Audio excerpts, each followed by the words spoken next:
So it's a brand new day and now the lighting doesn't look disgusting. I should turn the light off.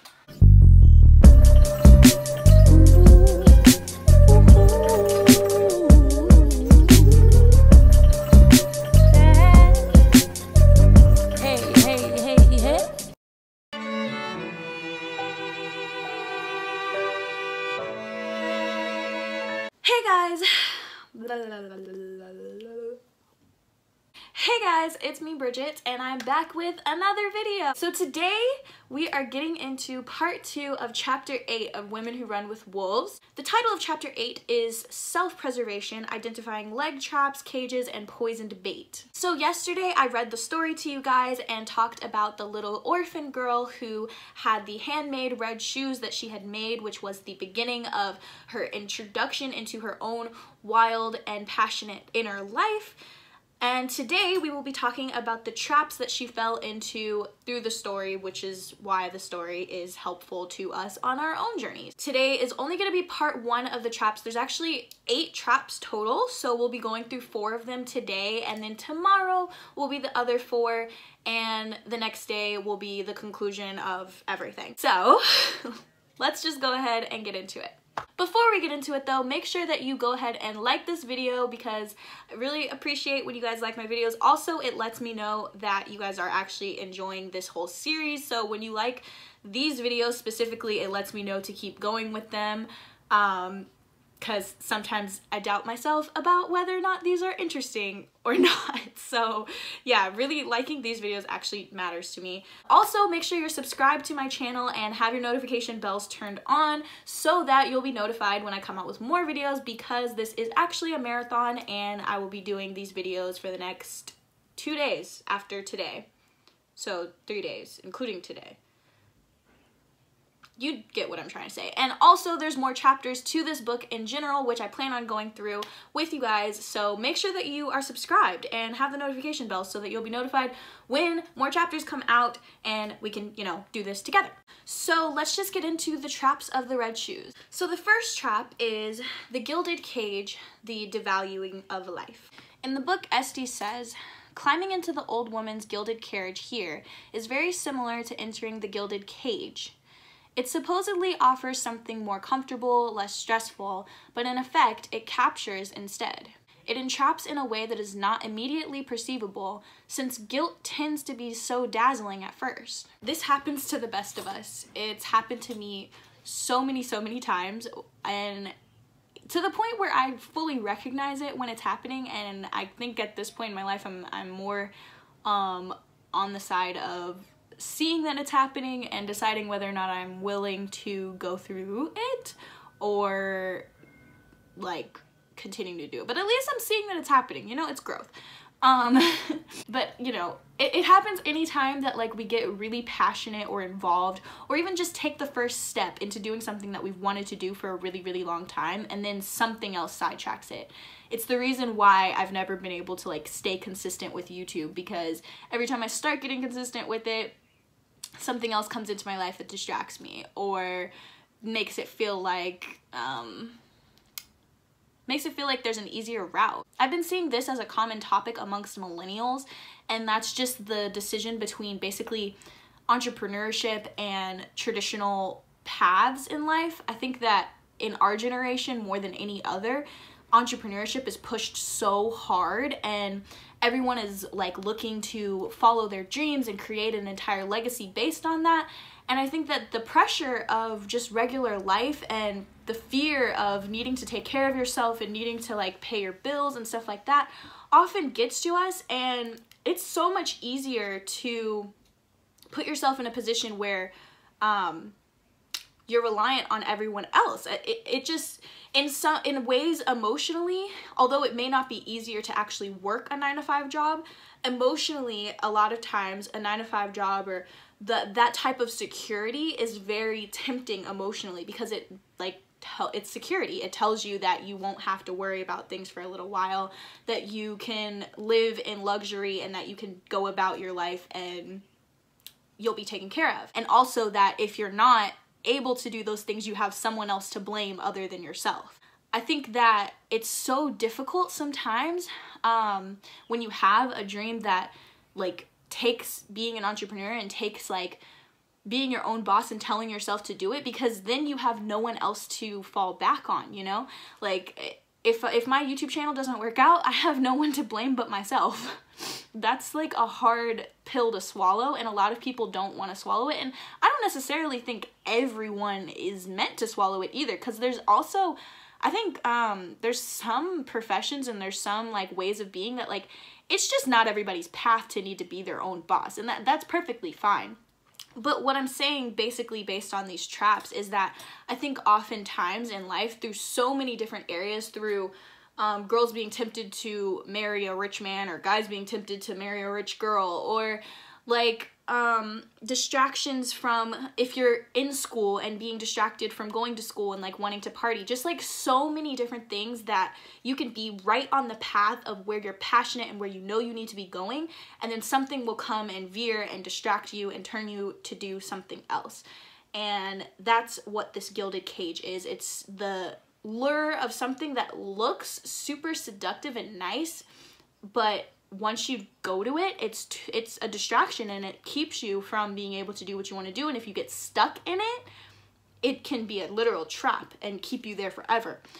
Well, obviously not forever, because nothing in life is forever. But this is just definitely something that I even think about on a regular basis and struggle with, because even with how I'm like running my YouTube channel and the dreams that I personally have, like it's really difficult to balance needing to pay your bills and taking the time out to work and do that, and also wanting to put all your time and energy and effort into the things that you love and your passionate life.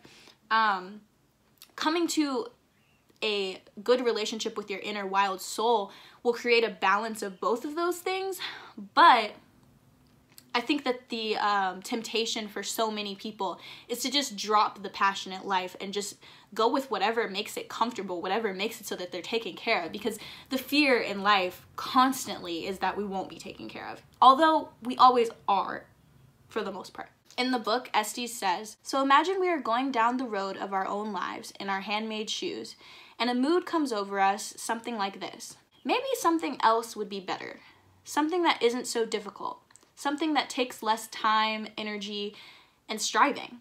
It often happens in women's lives. We are in the midst of an endeavor and feeling anywhere from bad to good about it. We are just making up our lives as we go along and doing the best we can. But soon something washes over us, something that says, this is pretty hard. But look at that beautiful something or other over there. That gussied up thing looks easier, finer, and more compelling. All of a sudden, the gilded carriage rolls up, the doors open, and the little stairs drop out, and we step in. We have been seduced.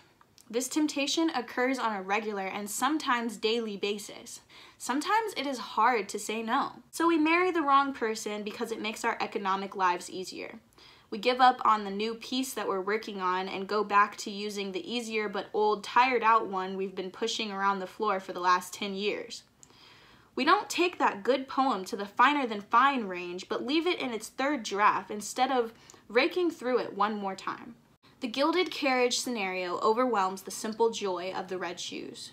While we could interpret this as a woman's quest for material goods or comforts, more often, it expresses a simple psychological desire to not have to toil so at the basic matters of creative life. The desire to have it easier is not the trap.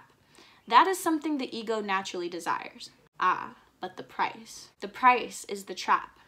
The trap is sprung when the child goes to live with the rich old woman. There, she must remain proper and silent, no overt yearning allowed, and more specifically, no fulfillment of that yearning. This is the beginning of the soul famine for the creative spirit. So like I was saying before, relating this to entrepreneurship and working 9-to-5 jobs and like the kind of whole thing that like personally I struggle with, and I know a lot of people talk about and struggle with, it's not a trap to decide to make life a little easier for yourself. It's not a trap to go get a 9-to-5 job. It's not a trap to date someone who has some money and is willing to share it with you. It's not a trap to allow a little bit of help in your life. The trap is the price of that help.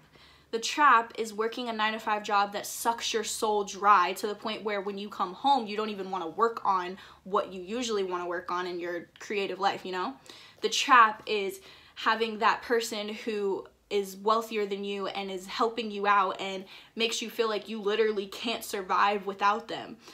The trap is anything that takes you from the ability to go back to your creative life, to continue to push it. Because the key with your wild, inner, passionate life, with having a healthy inner soul journey, is balance. You need to have both. You need to have that comfort and stability, but you also need to have that ability to roam wild and to be spontaneous and do new things and innovate and all of that. So the key is finding balance, and the trap comes when there's an overt non-balance. It's completely natural for your ego to want to be comfortable and to want to run to what is easier. That is just how egos work, and there's nothing wrong with that, and there's also nothing wrong with going with it for a little while, as long as there is that balance. In the book, Esty says, many educated people smile indulgently when they hear that primitive people have an endless list of experiences and events they feel can steal their souls away from them, from sighting a bear at the wrong time of year to entering a house that has not yet been blessed after a death occurred there.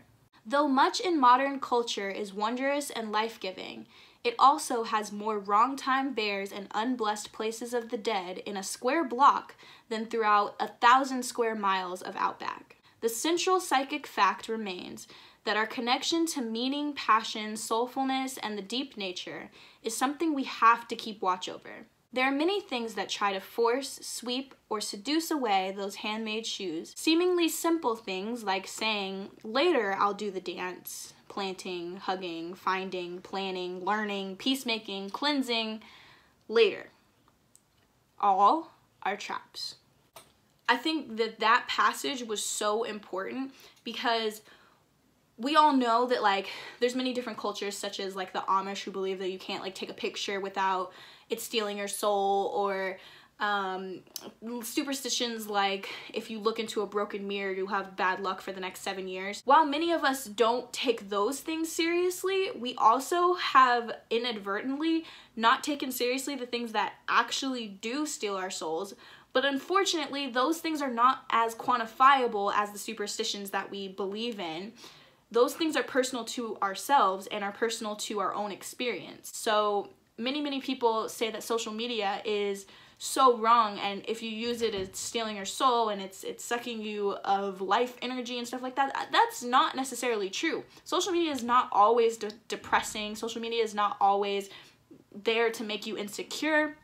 A lot of times it can be very inspiring and motivational. However, it also does have those effects on many people, and often it has those effects, both effects, on the same people. Like, personally for me, there's times when social media is destructive and there's times when social media is really, really great for me. I think that the key is knowing yourself and knowing what things suck your soul dry, and having balance and making a purposeful decision to not allow your soul to be sucked dry. I mean, like, you don't let that happen. Like, pay attention. If you notice that it's happening, don't let it happen, you know? Trap number 2, the dry old woman, the sentient force. So in the book, it says, I'm so sorry, I still don't necessarily know how to say Jungian. I'm gonna put like over here or something, like what the actual word is, but yeah. In classical Jungian psychology, the archetypal figure of an elder is sometimes called the senex force. In Latin, senex means old man. More properly, and without the gender attribution, the symbol of the elder can be understood as the senescent force, that which acts in a way that is peculiar to the aged. Ideally, we know from the many other stories that we've read, an elderly woman in a story would represent a myriad of different archetypes, and she definitely would not be considered one-sided. But in this story, the archetypes are used negatively, so that rather than the old woman being a source of dignifying and validation of the process that she must have already gone through in order to get to her age and should be showing the child to get to, she instead represents a stagnant attitude trying to block the child's ability and desire for innovation. She is bent on one single value and the upheaval of that value. The value in question, as Esty says in the book, By the way of all the scenes at church, we see that the single value is the opinion of the collective matters more than anything, and should eclipse the needs of the individual wild soul. A collective is often thought of as the culture that surrounds an individual. While this is true, Young's definition was the many as compared to the one. We are influenced by many collectives, both groups with which we affiliate and those of which we are not members. Whether the collectives surrounding us are academic, spiritual, financial, work world, familial, or otherwise, they enact powerful rewards and punishments to their members and non-members alike. They work to influence and control all manners of things, from our thoughts to our choice of lovers to our life's work. They may also demean or discourage efforts that are not concomitant with their preferences. In this tale, the old woman is a symbol of the rigid keeper of collective tradition, an enforcer of the unquestioned status quo, the behave yourself, don't make waves, don't think too hard, don't get big ideas, just keep a low profile, be a carbon copy, be nice, say yes, even though you don't like it, it doesn't fit, it's not the right size, and it hurts, and so on. I think we all have experience with this type of collective and this type of rigid following of the collective, whether experience in maybe school. I personally didn't go to school, so I wouldn't know. Whether that be experience in school or church or work or family, we all know what this is like, where you're being told to go along with the status quo, with what is expected of you at all costs. This is what Estes has to say about following the collective. To follow such a lifeless value system causes loss of soul linkage in the extreme. Regardless of collective affiliations or influences, our challenge in behalf of the wild soul and our creative spirit is not to merge with the collective, but to distinguish ourselves from those who surround us, building bridges back to them as we choose. We decide which bridges will become strong and well-traveled and which will remain sketchy and empty. And the collectives we favor with relationship will be those that offer the most support for our soul and creative life. If a woman works at a university, she is in an academic collective. She is not to merge with whatever this collective environment may put forth, but add her own special flavor to it.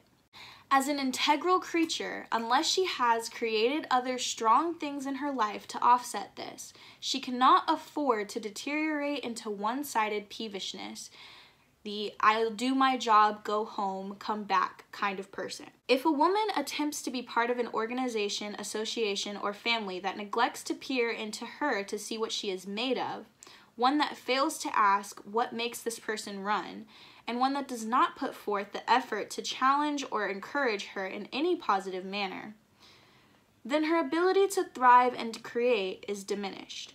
The more harsh the circumstances, the more she is exiled to assaulted barrens where nothing is allowed to grow. The separation of a woman's life and mind from flattened out collective thinking and the development of her unique talents are among the most important accomplishments a woman can fashion. For these acts prevent both soul and psyche from sliding into enslavement. A culture that authentically promotes individual development will never make a slave class of any group or gender. Let me read that one more time. That last paragraph hits hard. It says, the separation of a woman's life and mind from flattened out collective thinking and the development of her unique talents are among the most important accomplishments a woman can fashion. For these acts prevent both soul and psyche from sliding into enslavement. A culture that authentically promotes individual development will never make a slave class out of any group or gender. This is so important. What makes you unique is your purpose. What makes you different is the reason you fit. What makes you stand out is the reason you are within the crowd. What only you can offer is what everyone needs, and only you can give it. You finding the way to figure out what's uniquely great about you is the most important and deep accomplishment you will ever accomplish in your life.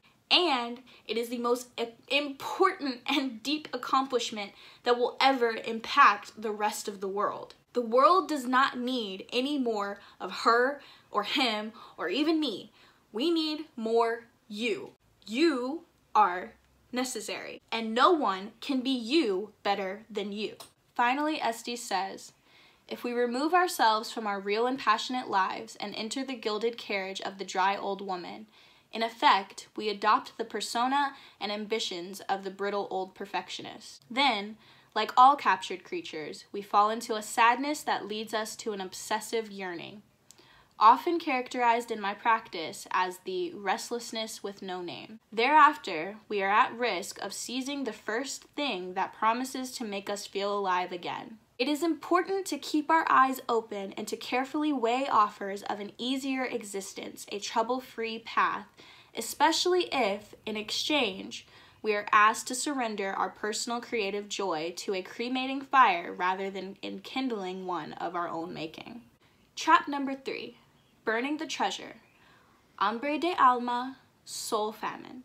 Fire has many meanings as an archetype, but the first meaning that comes to mind when we speak of it is destruction and decimation. This meaning of fire is the fire that engulfs us when we ignore our creative life and step into a path of easier and luxurious living. When we are forced or are forcing ourselves to live, be, or create inauthentically. This fire weakens the vision and breaks the spirit until a woman is reduced to a yearning and starving soul.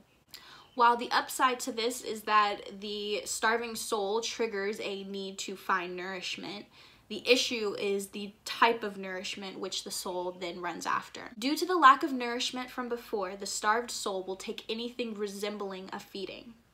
It will even eat poison in order to fill the void. To understand the starved soul, Estes, of course, uses an analogy of wolves. There are 2 instances in which a wolf kills excessively. In both, the wolf is not well. A wolf may kill indiscriminately when it is ill with rabies or distemper. A wolf may kill excessively after a period of famine. The idea that famine can alter the behavior of creatures is quite a significant metaphor for the soul-starved woman. 9 times out of 10, a woman with a spiritual psychological problem that causes her to fall into traps and be badly hurt is a woman who is currently being starved or who has been critically soul-starved in the past. Among wolves, famine occurs when snows are high and the game is impossible to reach. Deer and caribou act as snow plows. Wolves follow their paths through the high snow. When the deer are stranded by high snowfall, no plowing occurs. Then the wolves are stranded too. Famine ensues. For wolves, the most dangerous time for famine is winter. For women, a famine may occur at any time and can come from anywhere, including her own culture. For the wolf, famine usually ends in springtime when the snow begins to melt. Following a famine, the pack may throw itself into a killing frenzy. Its members won't eat most of the game they kill and they won't catch it. They leave it. They kill much more than they could ever eat and much more than they could ever need. A similar process occurs when a woman's been captured and starved. Suddenly free to go, to do, to be, she is in danger of going on a rampage of excesses too, and she feels justified about it. The girl in the fairy tale too feels justified in gaining access to the poisonous red shoes at any cost. There is something about famine that causes judgment to be blighted.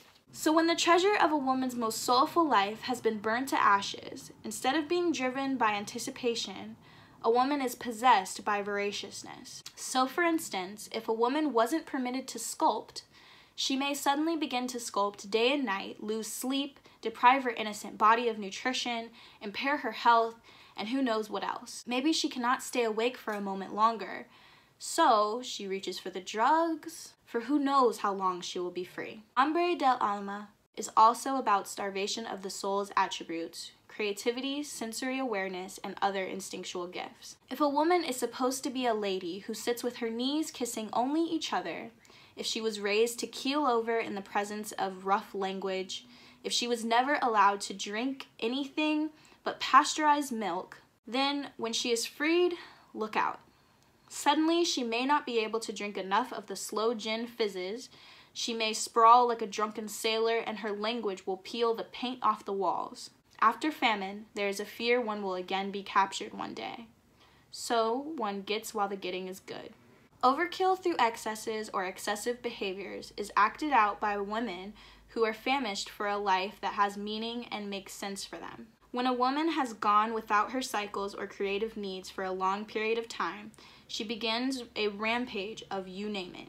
Alcohol, drugs, anger, spirituality, oppression of others, promiscuity, pregnancy, study, creation, control, education, orderliness, body fitness, junk food, to name a few areas of common excess.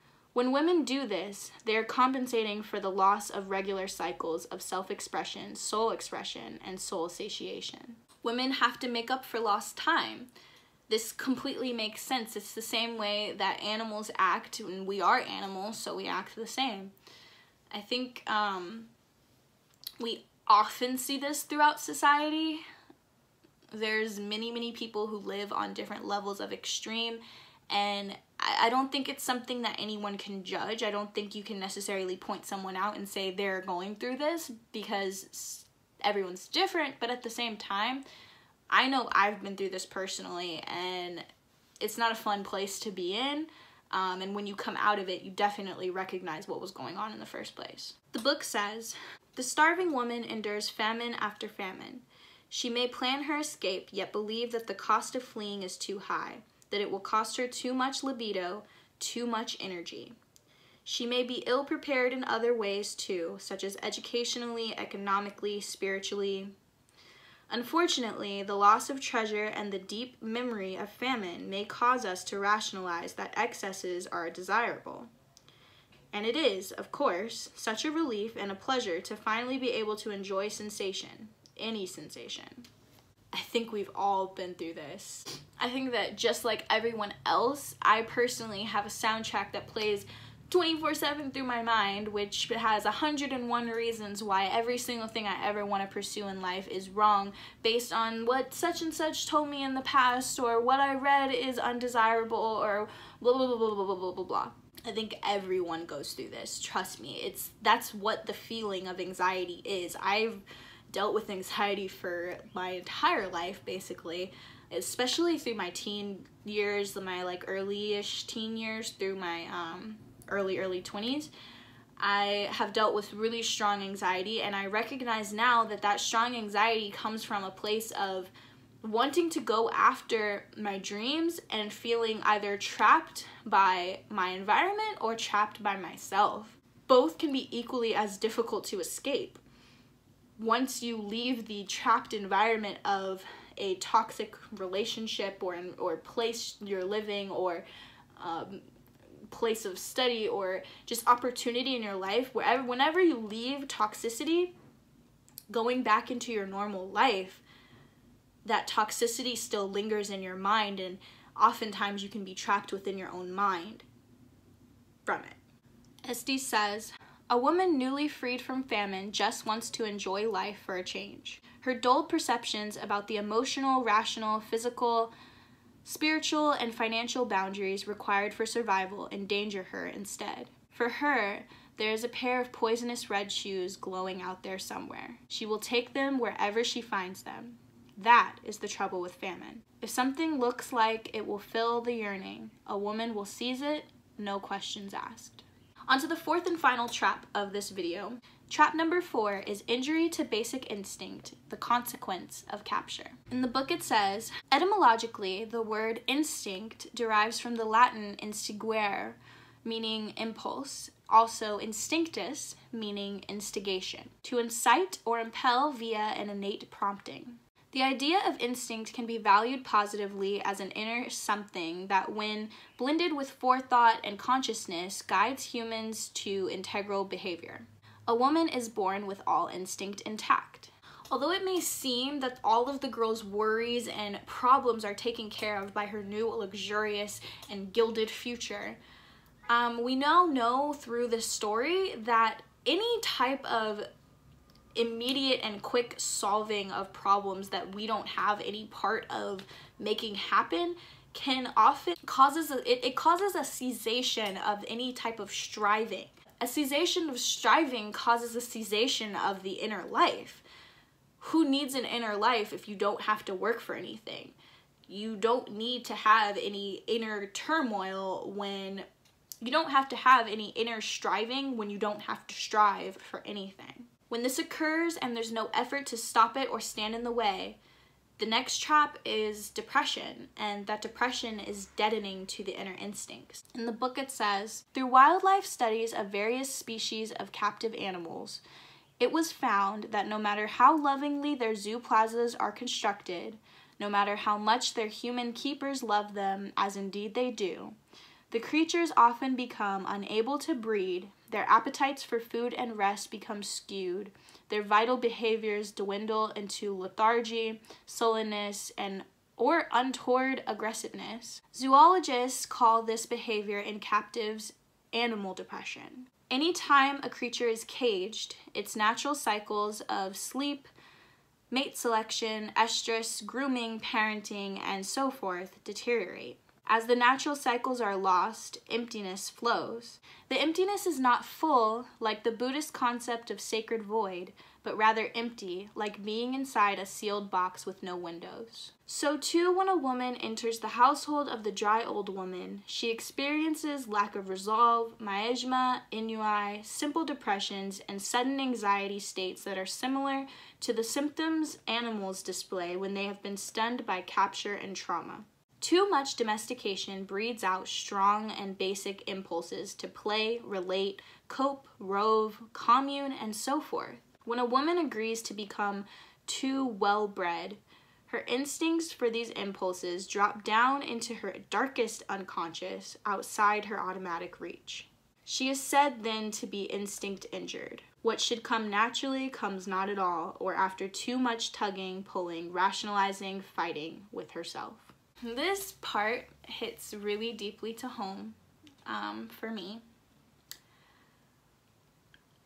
I've struggled with anxiety and depression since I was around 14 years old. I'm not actually sure if I've ever shared that on this channel. I think I might have. I'm really not sure. It's not something that I hide, but it's definitely something that I run away from. So I don't particularly like talking about it, and oftentimes people in my life are surprised by it, which I'm like kind of confused by their surprise, but it also makes sense at the same time because it's not something I talk about, because it's not something that I like to acknowledge or act like exists. I think that as I'm learning about my spirituality and learning to follow my own wild soul and all of that, I think like what I'm realizing is really that anxiety and depression is kind of just where my body is triggered to go. It's not necessarily, it's not who I am. It's just when I'm going through certain states and certain times in my life, that's where my body likes to choose to go. This is something that I literally struggle with on a regular basis. Actually, literally yesterday, I was strongly struggling with it when I recorded the other video. Like, that was actually literally yesterday, and I, before having gotten to that video, the reason why yesterday's video was so dark was actually because it took me a really long time to feel okay with getting out of bed yesterday. I spent a long time on the phone with my boyfriend, and he was trying to help me, but something that I have to explain to a lot of the people who love me in my life is that not really anybody can help me through those things. It's a very personal struggle and journey, and it's extremely hard to explain, for one, and for two, when I'm deep in the throes of it, there's no one more convincing than the voice in my head. And that makes it extremely difficult for anyone who loves me to get through. I think that the key here, what Estes is teaching me through this chapter personally, is to not allow myself to stay in the cage of my mind.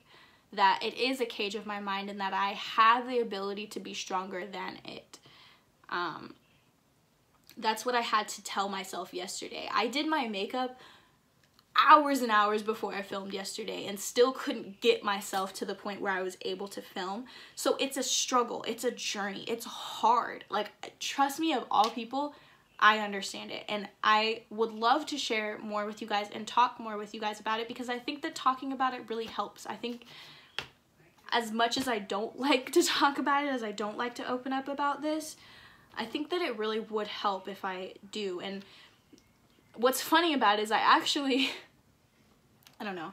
I really, it's like I'm such a dual person sometimes. Like, I don't like talking about things, but at the same time, like, when I'm deep in the throes of it, all I want to do is come out of it, and I'll do anything to do so. And there's been many times where I've recorded myself deep in the throes of it, just crying, and there are actually videos literally on private on my YouTube channel of me in the middle of a depressive state and trying to push myself out of it and trying to talk about it, but having an extremely hard time.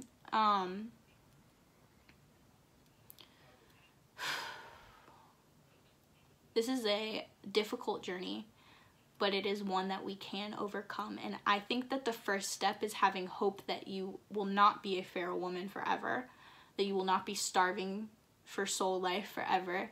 And this book helps me, you know? That's part of why I share this with you guys, because it really, truly is changing my life more than anything. And I guess I wasn't expecting to get so deep and emotional talking about that when I just paused to say it. I actually didn't write any of this in my notes to share with you guys, but before I get back into the actual notes, I just wanted to say thank you for you guys watching these videos and being a part of my journey to health and helping me realize that it's possible to find it. So to get back to the chapter, stop being so freaking sappy. To be clear, domestication and civility are not the same thing, and the wild soul does know civility. Domestication is a exacerbated level of being civil. The lack of balance in civility is what creates over domestication. That is what the issue is. The wild soul is actually balanced, and it can do both. Get you a soul who can do both, girl. No, but the key is not being stuck on either side of the spectrum. A woman with a broken instinct cannot find that balance. In the book it says, there are many ways to be stuck. The instinct-injured woman usually gives herself away because she has a difficult time asking for help or recognizing her own needs. Her natural instincts to fight or flee are drastically slowed or instincted. Recognition of the sensations of satiation, off-taste, suspicion, caution, and the drive to love freely and fully are inhibited or exaggerated. The force of a woman to abandon her duality of humanity in favor of a doll-like life experience is killer to a woman's inner wild soul. And the signs of that death of instinct is any favoring towards extremes. Finally, Esty says, as in the tale, one of the most insidious acts on the wild self is to be directed to perform properly, implying a reward will follow if ever. Though this method may, and I emphasize may, temporarily persuade a 2-year-old to clean her room, no playing with toys until the bed is made, it will never work in a woman's vital life. While consistency, follow-through, and organization are all essential to implementing creative life, the old woman's injunction to be proper kills off any opportunity to expand. It is play, not properness, that is the central artery, the core, the brainstem of creative life. The impulse to play is an instinct. No play, no creative life. Be good, no creative life. Sit still, no creative life. Speak, think, act only demurely, little creative juice. Any group, society, institution, or organization that encourages women to revile the eccentric, to be suspicious of the new and unusual, To avoid the fervent, the vital, the innovative, to impersonalize the personal, is asking for a culture of dead women. Injury to instinct cannot be underestimated as the root of the issue when women are acting mad, are possessed by obsession, or when they are stuck in less malignant but nevertheless destructive patterns. The repair of injured instinct begins with acknowledging that a capture has taken place, that a soul famine has followed, that usual boundaries of insight and protection have been disturbed. The process that caused a woman's capture and the ensuing famine has to be reversed. But first, many women go through the next few stages as described in the story. That is all for the 4th trap. That is all for the 2nd part to the chapter 8. Tomorrow we will discuss the 4 other traps which women can fall into in order to accidentally lose their wild souls and possibly become a bit starved. And finally, we will talk about how to come out of that in general and restore instinct. Thank you guys so much for watching this video. As usual, I talked about it earlier in the video, but again, I wanted to say thank you so much. I really genuinely appreciate every single view that these videos get, because it makes me feel like there's other people who understand and are on this journey with me, and I appreciate you being on this journey with me, sincerely. Make sure you're subscribed and you have your notification bell so you'll be notified when I come out with the video tomorrow. Stay tuned for the other 4 traps in the video tomorrow, and yeah, I think that's it. Love you guys the most. Bye. Woo! Wait, before you go, I'm sure I already asked you guys this, and hopefully you already have, but just in case you haven't, make sure you like and comment on this video and go ahead and share it with your friends too.